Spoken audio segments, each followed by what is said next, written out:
बिस्मिल्लाहिर्रहमानिर्रहीम। तो आज की क्लास का हमारा टॉपिक बेटा क्या है? Perfect competition. तो what is perfect competition? Number one हम लिखेंगे जनाब, perfect competition is what? A market situation.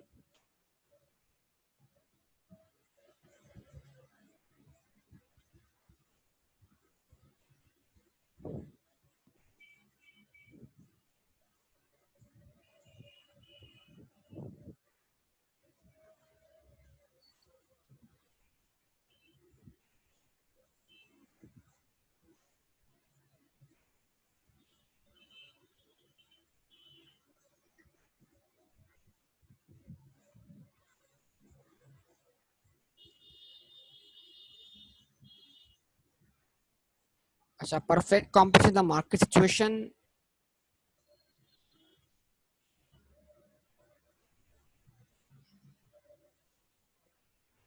which possesses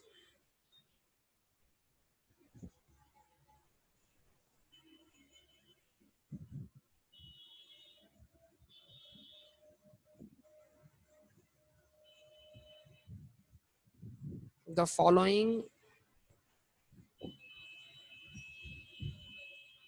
characteristics.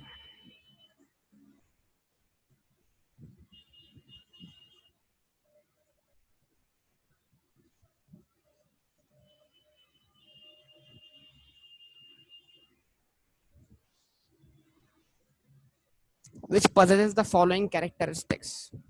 ठीक है जी, जिसके ये आपको बताया गया कैरेक्टरिस्टिक्स। हाँ भाई बोलिए, क्या कैरेक्टरिस्टिक्स हैं परफेक्ट कंपटीशन के? उसकी पहचान क्या है? ये परफेक्ट मार्केट क्यों है? सबसे इंपॉर्टेंट पॉइंट, सबसे पहला पॉइंट क्यों है भाई? Very large number of buyers and sellers.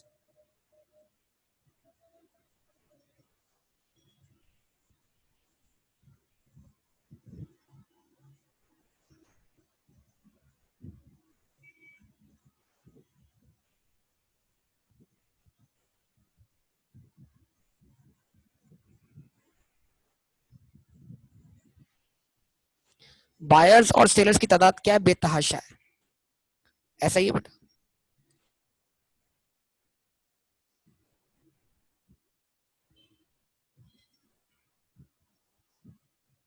Goods are homogeneous. इस मार्केट में जो गुड्स बिकती हैं, एंड परफेक्ट सब्स्टिट्यूट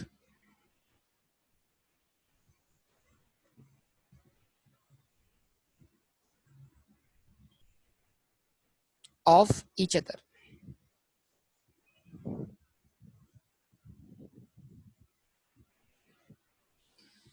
गुड्स क्या है? होमोजेनियस है। और क्या है? एक दूसरे का परफेक्ट सब्स्टिट्यूट है। मतलब आपको अगर एक बंदा टमाटर नहीं बेचा तो दूसरे के पास ले लो, बात वही है। टमाटर वहीं से वहां से मिल जाएगा। वो जो टमाटर उसके पास होगा वो टमाटर किसी दूसरे के पास होगा।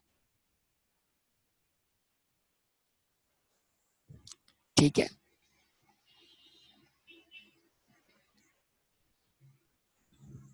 उसके बाद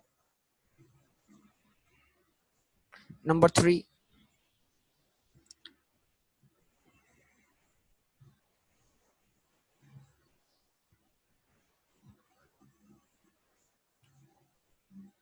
फ्री एंट्री और एग्जिट।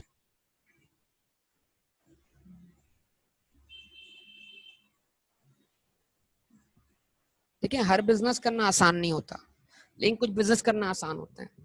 तो फ्री एंट्री का मतलब क्या है? मार्केट में एंटर होने के लिए कोई बैरियर्स नहीं है। बैरियर्स मुख्तलिफ किस्म के होते हैं बेटा। कुछ बैरियर्स फाइनेंशियल बैरियर्स होते हैं और कुछ बैरियर्स लीगल बैरियर होते हैं। मतलब कुछ बिजनेस करने के लिए आपको गवर्नमेंट से लाइसेंस लेना पड़ता है। तो ये लीगल बैरियर्स हो गए ना, कि आप गवर्नमेंट से लाइसेंस लिए बगैर ये काम नहीं कर सकते। आप गवर्नमेंट से लाइसेंस लिए बगैर इलेक्ट्रिसिटी डिस्ट्रीब्यूट नहीं कर सकते। आप गवर्नमेंट से लाइसेंस लिए बगैर रेलवे नहीं चला सकते, सोन। तो हर बिजनेस तो बंदा नहीं कर सकता ना, लेकिन ये वो बिजनेस है, अगर आपको फसल उगानी है, आपको टमाटर उगाना है, तो आप अपनी छत, अपने घर की छत पे उगा लें भाई, कोई रोकेगा नहीं आपको। लोगों ने घरों की छतों पे सब्जियां उगाई हुई, बड़े पैमाने पे उगाई हुई। तो ये ऐसी मार्केट है जिसके अंदर कोई भी इंटर हो सकता है, और इंटर होने के लिए कोई ज्यादा फाइनेंस भी नहीं चाहिए, और अगर उसको समझ नहीं आती मार्केट तो बड़ी आसानी से इस मार्केट को छोड़ भी सकता है। तो फ्री एंट्री और एग्जिट, हाँ भाई बात समझ में आती है या नहीं, रिस्पॉन्स दीजिए।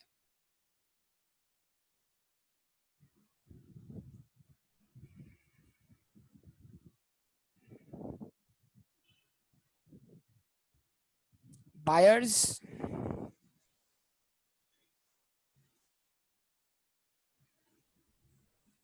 And sellers have perfect knowledge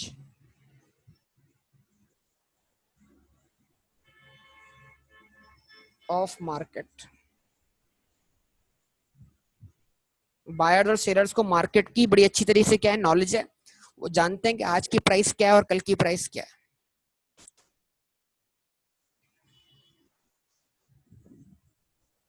समझ रहे हैं बात को बेटा?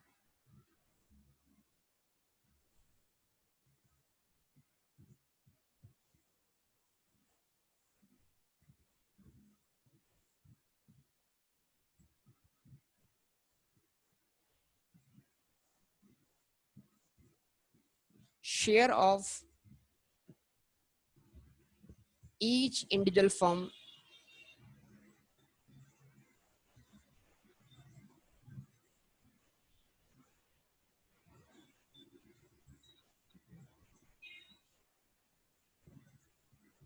is so insignificant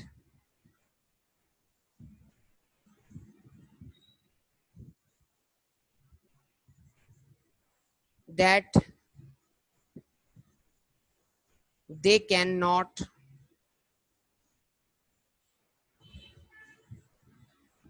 influence market price।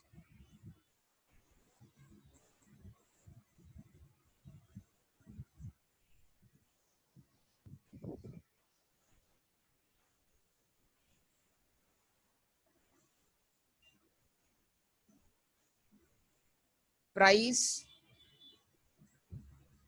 is determined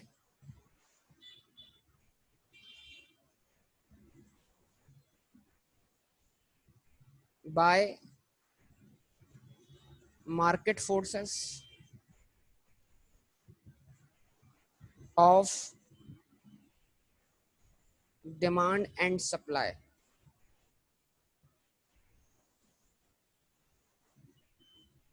and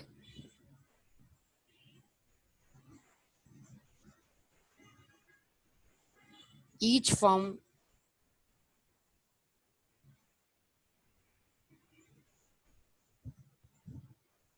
is price taker,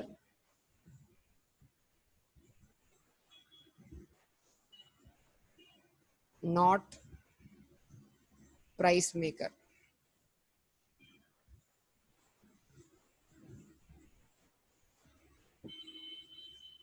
Price is constant at any output level,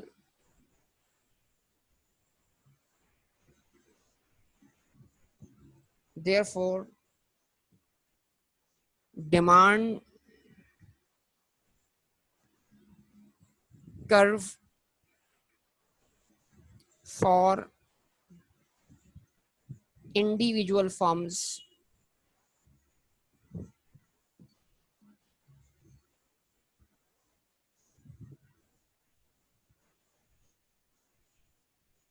become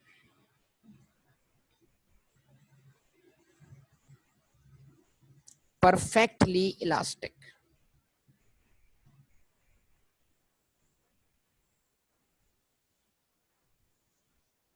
ठीक है जी, बिकम परफेक्टली इलास्टिक। हाँ भाई ये बात समझ में आती है आप सब लोग कि मार्केट प्राइस तय करके देगी किसको, तमाम फर्म्स को। जो मार्केट प्राइस तय करके देगी वही वही उसी प्राइस पे तमाम फर्म सेल करेंगी। तो तमाम फर्म के लिए प्राइस कांस्टेंट हो जाएगी, अब उसकी मर्जी जितना उस प्राइस पे सेल करें। मतलब आप कोई भी आउटपुट खरीद सकते हैं और बेच सकते हैं, यानी फर्म कोई भी आउटपुट उस प्राइस पे बेच सकती है, तो लिहाजा अगर प्राइस कांस्टेंट है और आउटपुट लेवल उससे कुछ भी हो, तो ऐसे डिमांड कर्व को हम फिर क्या बोलते हैं, परफेक्टली इलास्टिक डिमांड। तो इसकी तफसील भी आगे आपके सामने अच्छी तरीके से आ रही है।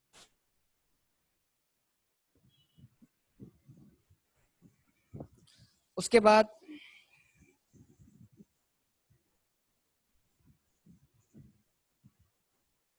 Perfect mobility of labour. इस मार्केट में लेबर जो है बड़ी आसानी से अवेलेबल हो जाता है। अगर आपको प्रोडक्शन बढ़ानी हो तो लेबर बड़ी आसानी से मिल जाएगा आपको। मोबिलिटी का मतलब क्या है, लेबर का एक जगह से दूसरी जगह क्या होना, मूव हो जाना। ठीक है। ट्रांसपोर्टेशन कॉस्ट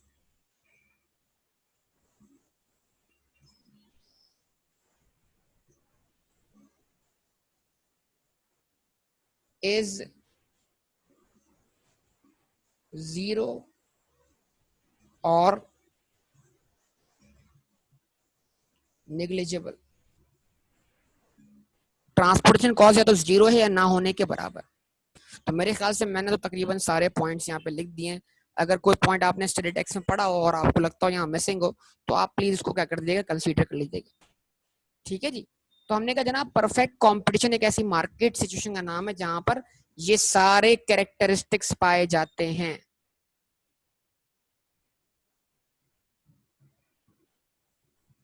ठीक है। Large number of buyers and sellers, goods are homogeneous, free entry और exit, buyers and sellers have perfect knowledge of market, share of each firm is so insignificant that they cannot influence market price. Price is determined by market forces of demand and supply, and each firm is price taker, not price maker. अच्छा, ये रह गया यहाँ पर।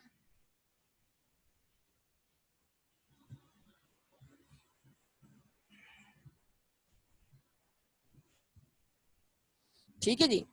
तो ये आपके सामने है। अब ये तो सारी बातें हो गई हैं, अब इसको और थोड़ा आगे लेके चलना है।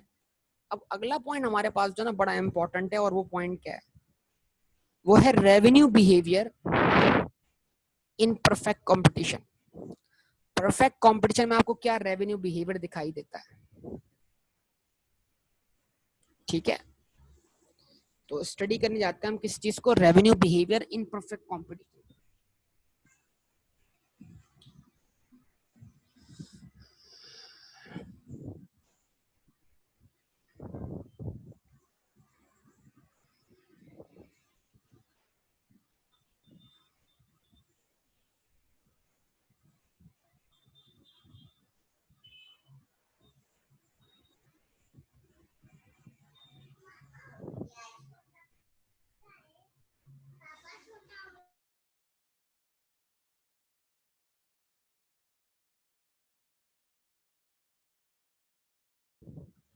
जी बेटा, तो revenue behaviour in perfect competition पे बात कर रहे थे हम लोग।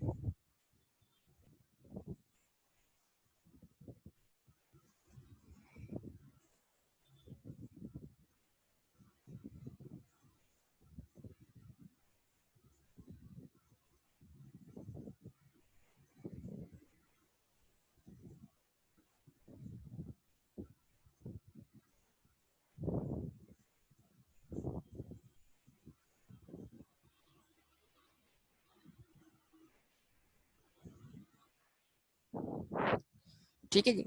तो हम इसको समझते हैं जरा अच्छी तरीके से, जरा देखिएगा प्लीज सब लोग। आउटपुट, आउटपुट बोले टोटल प्रोडक्ट बोले, बात एक ही है।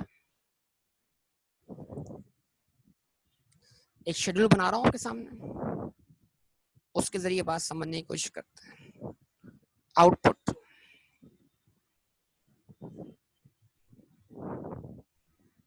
आउटपुट कहूं या क्वांटिटी कहूं, क्वांटिटी कहूं या क्वांटिटी डिमांडेड कहूं, बात एक ही है। जो मैं कुछ सेल कर रहा हूं वो कोई ना कोई डिमांड ही कर रहा है ना बेटा, यस और नो।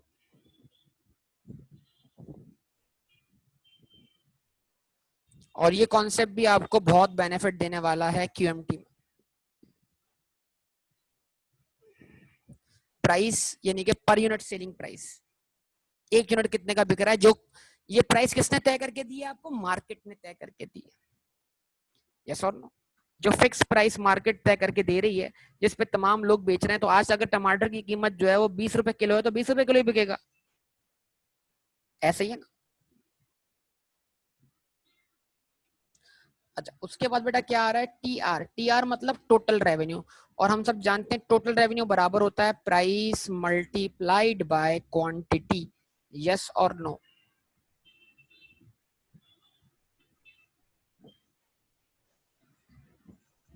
बोलिए। उसके बाद टोटल रेवेन्यू के अगेंस्ट अगर हम रख दें किसको, टोटल कॉस्ट को, तो आप सब जानते हैं टोटल कॉस्ट, अगर टोटल रेवेन्यू में से टोटल कॉस्ट माइनस कर ली जाए तो नतीजा क्या निकलेगा, सब जानते हैं, नतीजा निकलेगा total profit. Total revenue minus total cost total profit. Yes और नो? बोलिए, रिस्पॉन्स दीजिए।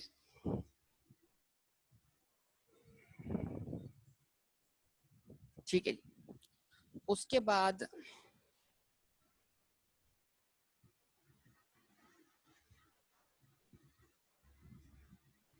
Marginal revenue.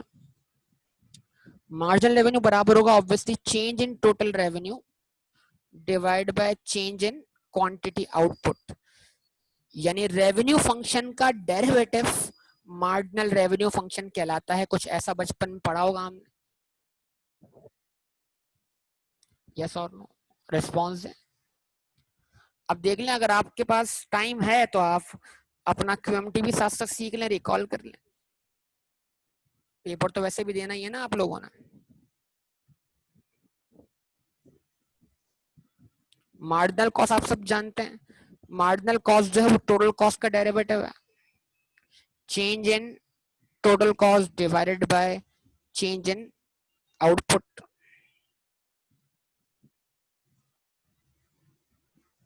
और आप सब जानते हैं मार्जिनल रेवेन्यू और मार्जिनल कॉस्ट का डिफरेंस जो है वो मार्जिनल प्रॉफिट है। और मार्जिनल प्रॉफिट जो है वो प्रॉफिट फंक्शन का डेरिवेटिव है। Change in total profit divided by change in output. Yes और नो? क्या कहेंगे इस पर?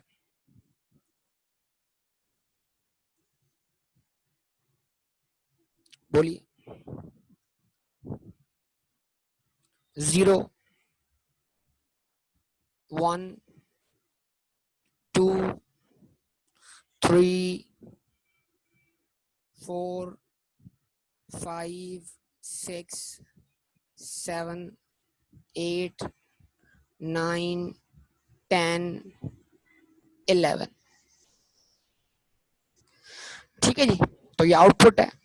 अब हमने कहा प्राइस मार्केट ने तय कर दी है टमाटर की, फॉर एग्जाम्पल 10 रुपए, कि भाई टमाटर 10 रुपए किलो ही बिकेगा।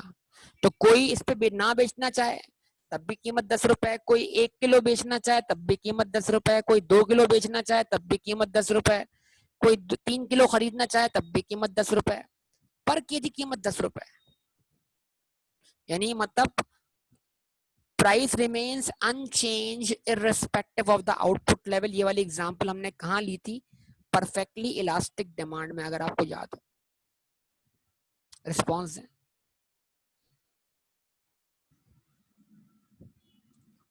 अब क्या होगा जनाब,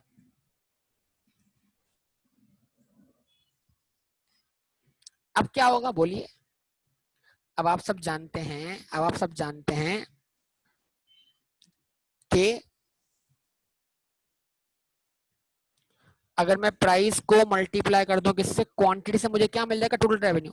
तो इसका मतलब क्या है, जब प्राइस 10 रुपए है और अगर कोई कुछ भी नहीं खरीद रहा तो आपका रेवेन्यू क्या हो गया, 0 हो गया। 10 into 0 answer is 0। 10 into 1 answer is 10। 10 into 2 answer is what, 20। 10 into 3 answer is what, 30। 10 into 4 answer is what, 40, 50, 60, 70, 80, 90, 100, 110। Yes और नो? बोलिए, क्या कहते हैं? ये आ जाएगा टोटल रेवेन्यू। और अगर मैं बोलूं कि मैं मैथमेटिकली आपको समझाना चाहता हूँ, साथ साथ क्यूएमटीवी का भी हल्का फुल्का डोज आपको लगा दें अगर, तो हम बोलते हैं revenue function is equals to what, demand function multiplied by quantity X या प्राइस मल्टीप्लाइड बाय क्वांटिटी। तो अगर प्राइस मालूम हो 10 रुपए और क्वांटिटी मालूम ना हो तो क्वांटिटी को हमने क्या रखा, एक्स। तो आपका बेटा रेवेन्यू फंक्शन मैथमेटिकली क्या बन गया, 10x। यस और नो, रिस्पॉन्स दो, रिस्पॉन्स दो, जाग जाओ जाग जाओ।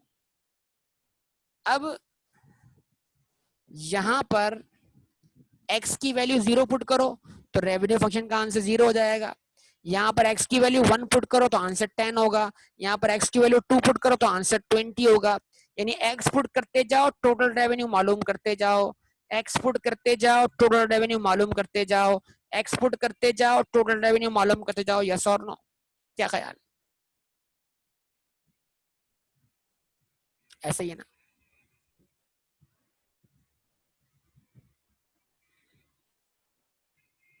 सही है? कुछ याद आ रहा है? ये सब कुछ भूल चुके थे बेटा? पेपर तो देना अभी 22 तारीख को आपने, कुर्बानी के बाद जो कुर्बानी होनी है।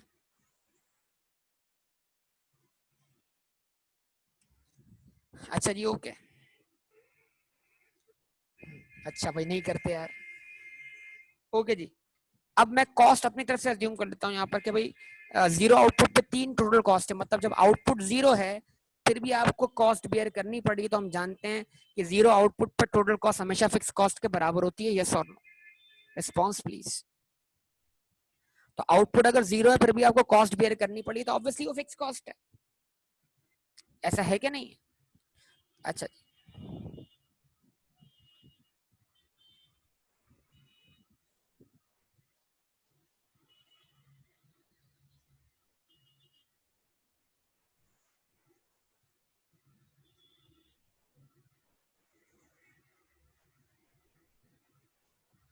18, 28, 35, 40,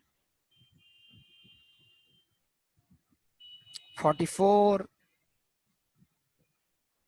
49, 56, 66, 80, 100, 130। अब आप क्या मुझे ये प्रॉफिट निकाल के दे सकते हैं बेटा? Profit, marginal revenue, marginal cost, marginal profit, क्या ये सब कुछ आप फिल कर सकते हैं? चलें बताइए, 5 मिनट लें और फिल करें जरा इन सब चीजों को। ओके जनाब, तो जरा देख लें हम लोग।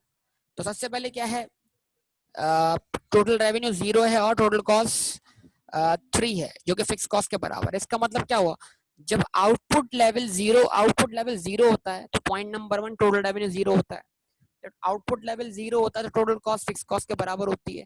जब आउटपुट लेवल 0 होता है तो आपका जो टोटल प्रॉफिट है, यानी वो प्रॉफिट नहीं होता बल्कि लॉस होता है, और वो लॉस भी एग्जैक्टली फिक्स कॉस्ट के बराबर होता है। यस और नो? इतने सारे पॉइंट्स एग्जामिनेशन में एमसीक्यू बेस यहाँ से एक्सपेक्ट हो सकता है। ठीक है, जीरो आउटपुट पर जो लॉस है वो लॉस किस चीज के बराबर है? जवाब क्या है, ऑब्वियसली वो लॉस फिक्स कॉस्ट के बराबर ही है, क्योंकि वो लॉस फिक्स कॉस्ट का लॉस है। और आपका रेवेन्यू 0 है तो जो आपकी कॉस्ट रिकवर नहीं हो पा रही वो क्या है, वो फिक्स कॉस्ट ही है। लॉस आपको किस चीज का हुआ, फिक्स कॉस्ट का हुआ। ठीक है जनाब, उसके बाद आउटपुट 1 पर आपका टोटल रेवेन्यू 10 है और टोटल कॉस्ट 18 है, तो ये आपका -8 क्या आ गया, लॉस आ गया। अच्छा जी, उसके बाद 20 एंड 28 दोबारा -8, लॉस कांस्टेंट हो गया, लॉस में कोई चेंज नहीं आया। अच्छा जी, 30 - 35, लॉस कम होके -5 हो गया, लॉस में कमी आ गई, यानी आपका मार्जिनल प्रॉफिट इंक्रीज कर गया। आपका मार्जिनल प्रॉफिट 3 से इंक्रीज हुआ है, तो मार्जिनल प्रॉफिट पॉजिटिव है, टोटल प्रॉफिट नेगेटिव है। क्या ये बात समझ सकते हैं आप? अगर आप -8 से -5 पर आए हैं तो मतलब क्या हुआ है, आपके टोटल प्रॉफिट में 3 का इजाफा हुआ है या 3 की कमी आई है? रिस्पॉन्स करें तो दिमाग चलाएं, देखें। अगर आप -8 से -5 पर आए हैं तो बताइए टोटल वैल्यू में 3 यूनिट्स का इजाफा हुआ है, कमी आई है? बेटा इजाफा हुआ है, इजाफा हुआ है। -8 में जरा 3 प्लस करके देखो, तभी तो आंसर -5 आएगा ना। अगर -8 में -3 करोगे तो -11 बन जाएगा और नेगेटिव हो जाएगा, ठीक है ना। अच्छा जी, उसके बाद 0। अब आपका प्रॉफिट -5 से 0 हो गया, मतलब ब्रेक इवन हो गया, लेकिन मार्जिनल चेंज कितने से आया? 5 से। मार्जिनल प्रॉफिट 5 से बढ़ा है। उसके बाद जनाब 50 - 44 आंसर क्या हो गया? 6 हो गया। उसके बाद 60 - 49 आंसर क्या हो गया? 11 हो गया। 70 - 56 आंसर क्या हो गया? 14 हो गया। 80 - 66 आंसर 14 ही रहा। और उसके बाद 90 - 80 आंसर क्या हो गया बेटा? 10 हो गया। अच्छा, उसके बाद 100 - 100 आंसर 0 हो गया। और 110 - 130 आंसर क्या हो गया? -20 हो गया। तो 2 ब्रेक इवन्स आ रहे हैं भाई आपके पास, अगर आप गौर करें। अभी 2 ब्रेक इवन्स क्यों आ रहे हैं? और प्रॉफिट, एक दफा हम लॉस से प्रॉफिट में आते हैं और प्रॉफिट से हम दोबारा लॉस में चले जाते हैं। तो इसका मतलब क्या है? ये कोई और मामला है, जरा इस मामले को समझने की जरूरत पड़ेगी। पैराबोलाज इस तरह ही होते हैं ना भाई। पैराबोला में, ठीक है जी, अप टर्न और डाउन टर्न भी आता है ना बेटा। पहले पैराबोला इंक्रीज कर रहा होता है, फिर पैराबोला डिक्रीज कर रहा होता है। तो जरा आप देखें, जो चीज आप मैथमेटिक्स में पढ़ कर आए, यकीन करें बहुत अगर कनेक्ट करने वाला हो तो उसके लिए बड़ा फायदा है। जो कनेक्ट नहीं करते फिर वो रट्टे लगा रहे होते हैं यहाँ पर बैठ के। अच्छा जी, उसके बाद मार्जिनल रेवेन्यू कैसे आएगा? Change in total revenue, yes और नो? जीरो से चेंज तो हम स्टार्ट करेंगे 0 से 1 पर आते हुए, तो यहाँ पर चेंज डिफाइन नहीं हो पाएगा। अच्छा, 0 से आप कहाँ पर आए? बताइए बेटा, 0 से आप कहाँ पर आए? आउटपुट में 0 से आप कहाँ पर आए? 1 पर आए। आपका टोटल रेवेन्यू 0 से 10 पर आया, तो चेंज कितने से आया? 10 से, यस और नो? आउटपुट में आप 1 से कहां पर आए? 2 पर आए। यूनिट्स में चेंज आया 1 से। टोटल रेवेन्यू आपका 10 से 20 हो गया। चेंज कितने से आया? 10 से।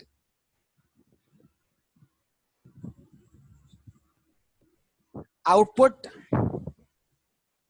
में आप 2 से कितने पर आए? 3 पर। टोटल रेवेन्यू 20 से कितने पर आ गया? 30 से। चेंज कितने से आया? 10 से। तो अब ये 10 का चेंज क्या रहेगा? कांस्टेंट रहेगा।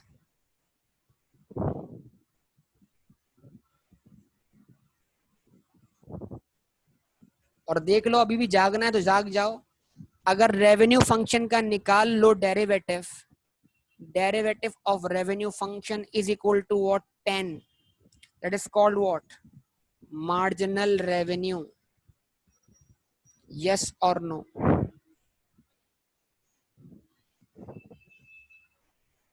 ये वही 10 है, यानी किसी भी पॉइंट x की किसी भी वैल्यू पे जो चेंज आ रहा है वो कांस्टेंट है, वो 10 के बराबर है। क्या कहते हैं? ऐसा ही है। तो लीनियर फंक्शन का जब डेरिवेटिव निकलता है तो वो कांस्टेंट वैल्यू होती है बेटा, इसलिए आमतौर पे हम उसको डेरिवेटिव निकालने की जरूरत होती नहीं है वैसे। ऐसा ही है ना? बोलो। अच्छा जी, ओके। उसके बाद आगे बात करते हैं मजीद। अब मार्जिनल कॉस्ट जरा निकाल लो, जरा मार्जिनल कॉस्ट को देख लो। चलो जी, मार्जिनल कॉस्ट को देखते हैं। मार्जिनल कॉस्ट जरा निकाल लें सब लोग। Change in total cost due to change in output. आपके आउटपुट में इजाफा हुआ 0 से 1 का, आपकी कॉस्ट 3 से 18 हो गई। तो मतलब क्या हुआ? आपकी कॉस्ट में चेंज आया कितने से? 15 से। यस और नो? और पहला चेंज हमेशा जो होगा वो एग्जैक्टली वेरिएबल कॉस्ट के बराबर होगा, और उसके बाद जो चेंज होंगे वो चेंज इन वेरिएबल कॉस्ट के बराबर होंगे। क्या कहते हैं आप लोग? तो आप 1 से कहां पर आए, 2 पर आए, आपकी कॉस्ट 18 से कहां पर आ गई, 28 पर। तो आपके पास जो है वो चेंज कितने से आया, 10 से। Response please. आप 2 से कहां पर आए, 3 पर। आउटपुट में आपकी कॉस्ट 28 से कहां पर आ गई, 35 पर। चेंज कितने से आया, 7 से। रिस्पॉन्स करें भाई, रिस्पॉन्स करें। आप 3 से कहां पर आ गए, 4 पर आ गए। आपकी कॉस्ट 35 से कहां पर आ गई, 40 पर आ गई। चेंज कितने से आया, 5 से। ठीक है ना? फिर अब डायरेक्ट आ जाए जरा सब लोग। आप 40 से कहां पर आए, 44 पर। चेंज कितने से आया, 4 पर, 4 से। आप 44 से कहां पर आए, 49 पे। चेंज कितने से आया, 5 से। आप 49 से कहां गए, 56 पर। चेंज कितने से आया, 7 से। आप 56 से कहां गए बेटा, 66 पर। चेंज कितने से आया, 10 से। आप 66 से कहां गए, 80 पर। चेंज कितने से आ गया, 14 से। आप 80 से कहां पर गए, 100 पर। चेंज कितने से आया, 20 से। और आप 100 से गए 130 पर। चेंज कितने से आ गया, 30 से। अब मार्जिनल प्रॉफिट निकालने के दो तरीके हो गए आपके पास। या तो आप मार्जिनल रेवेन्यू में से मार्जिनल कॉस्ट निकाल लें, मार्जिनल प्रॉफिट मिल जाएगा। चलें पहले इस तरह कर लेते हैं। 10 माइनस 15, आंसर क्या आएगा, माइनस का 5। 10 माइनस 10, आंसर इज व्हाट, 0। अच्छा जी, 10 minus 7, answer is what, positive 3। 10 minus 5, answer is 5. 10 minus 4, answer is 6. 10 minus 5, answer is 5. 10 minus 3, answer is 10 minus 7, answer is 3. 10 minus 10, answer is 0. 10 minus 14, answer is what, minus 4. 10 minus 20, answer is what, minus 10. 10 minus 30, answer is what, minus 20. बोलिए।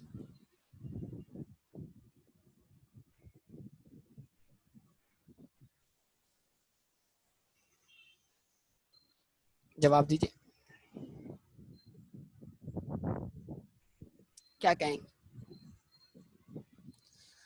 अब ये तो एक तरीका था, दूसरा तरीका क्या था, आप चेंज निकाल लेना भाई। अब यार सिंपल, -3 से आप कहां पर है, -8 पर। तो आपका मार्जिनल प्रॉफिट -5 से क्या हो गया, मजीद डिक्रीज हो गया, चेंज।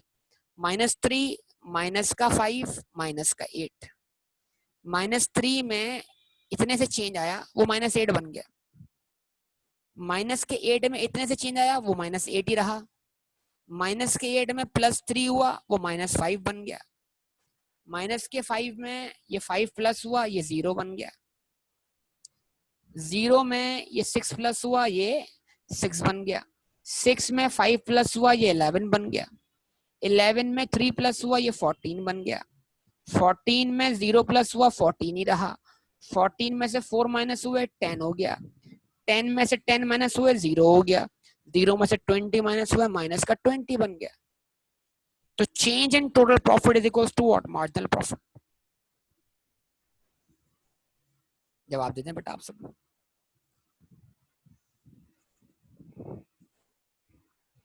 आप सबके जवाब का मुंतजिर हूं बेटा।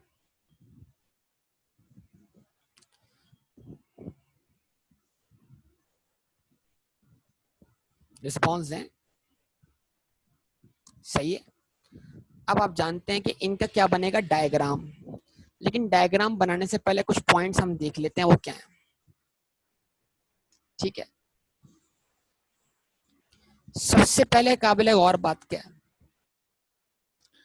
वो काबिल गौर बात क्या, जरा आप देखिए कि प्रॉफिट अब यहां से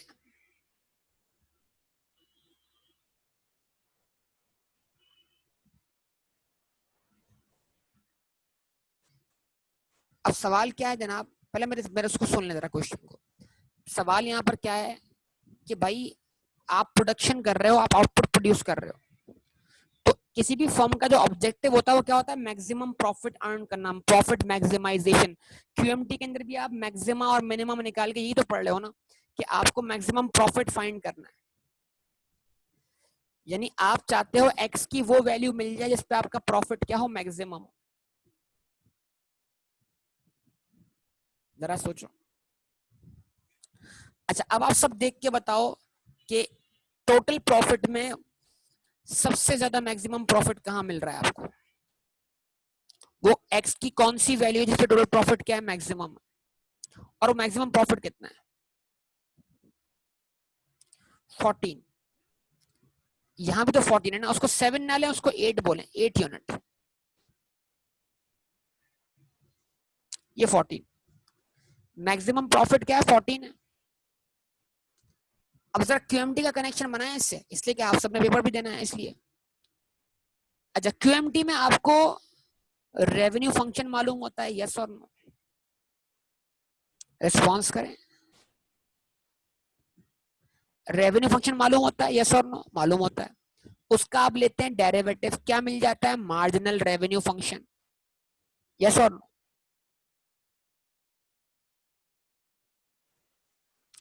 आपको कॉस्ट फंक्शन मालूम होता है, उसका लेते हैं आप डेरिवेटिव, क्या मिल जाता है आपको? Marginal cost function.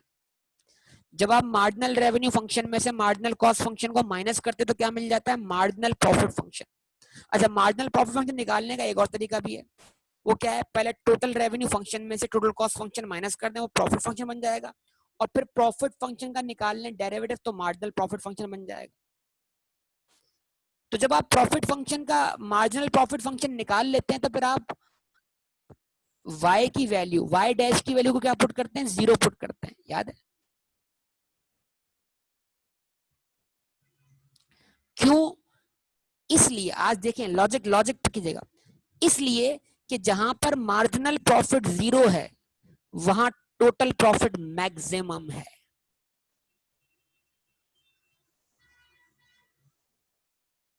जहां मार्जिनल प्रॉफिट 0 है वहां टोटल प्रॉफिट मैक्सिमम।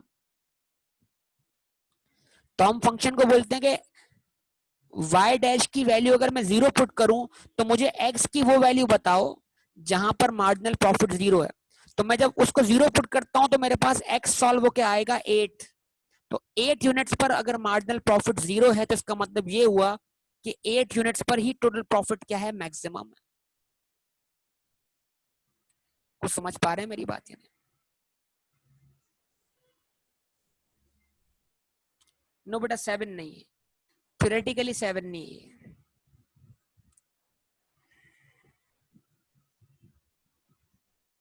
क्योंकि 7 पर मार्जिनल प्रॉफिट पॉजिटिव है आपका।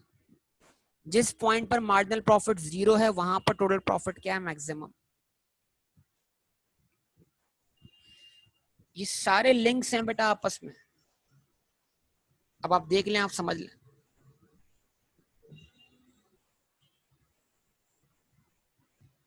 ठीक है, अब इस चीज को हमने डायग्रामेटिक, अब देखें वही चीज जब डायग्रामेटिकली आ रही है तो परेशानी क्रिएट कर रही है, बहुत से स्टूडेंट्स को डायग्राम समझ नहीं आ रहा। तो अब हमें डायग्राम बनाना है। जब डायग्राम बनाएंगे तो हमें 2-4 सवालों के जवाब मिलेंगे जनाब, कि फर्म कितना आउटपुट प्रोड्यूस करे, फर्म अपने आउटपुट को कहां स्टॉप करे। फर्म के पास तो 0 से लेके 11 तक या उससे भी आगे आउटपुट प्रोड्यूस करने का ऑप्शन है, तो फर्म अपनी प्रोडक्शन कहां स्टॉप करे? ऑब्वियसली फर्म अपनी प्रोडक्शन वहां स्टॉप करना चाहेगी जहां उसका प्रॉफिट क्या होगा? मैक्सिमम होगा। उससे अगर आगे जाएंगे तो प्रॉफिट डिक्लाइन होना शुरू हो जाएगा, उससे पीछे रहेंगे तब भी प्रॉफिट मैक्सिमाइज नहीं हो पाएगा। तो हर फर्म को यह मालूम करना होता है कि वो अप्रोक्सीमेटली कितना आउटपुट प्रोड्यूस करे जिससे वो मैक्सिमम प्रॉफिट क्या कर सके, अर्न कर सके। तो प्रॉफिट मैक्सिमाइजेशन ऑब्जेक्टिव है इस टॉपिक का भी। समझ पा रहे हैं बात को बेटा, कि हमारा डिस्कशन किस तरफ जा रहा है? अब आप एक काम ये कीजिएगा, आप 2 डायग्राम बनाइएगा, 2 डायग्राम।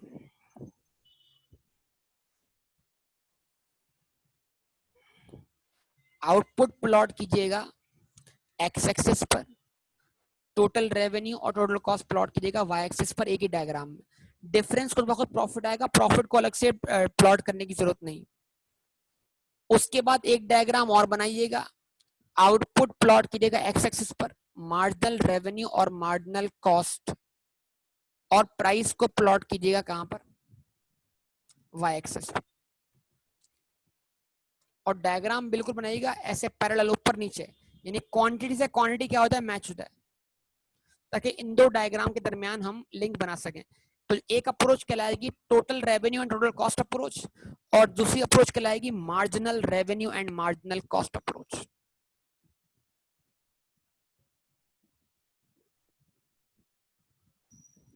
बेटा आउटपुट तो एक्स एक्सिस पे आएगा ना, आउटपुट तो एक्स की वैल्यू है ना, प्राइस वाई पे आएगी, आउटपुट तो एक्स पे आएगा, बाकी उसके अलावा सब कुछ वाई पर आएगा, सिर्फ आउटपुट एक्स एक्सिस पर। कर लेंगे, बना लेंगे, कोशिश करेंगे बेटा।